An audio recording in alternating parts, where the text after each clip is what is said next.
Campus career advising, helping students find jobs, understand and prepare for the workforce, and even do longer-term planning for their professional lives, is a key service colleges try to provide. But experts say traditional approaches to this work frequently fail first-generation students whose parents haven't attended or completed college.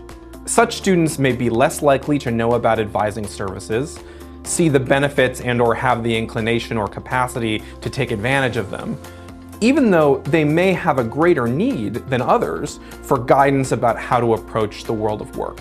What can colleges do about this?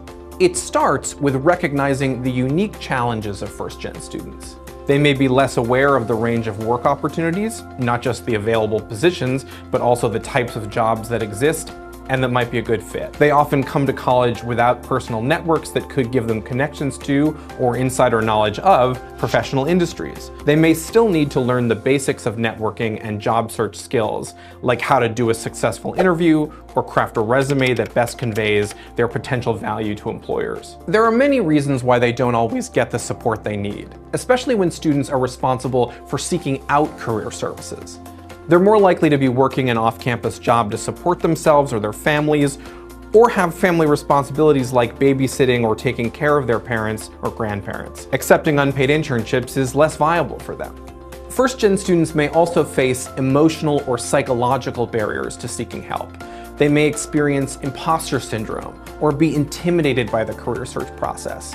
Some may have a misplaced sense that they can't or shouldn't ask for help. Career services officers can better support these students if they do proactive early outreach, working closely with other offices, administrators, and groups on campus that serve first-gen students, building trust with them and encouraging them to use Career Center resources.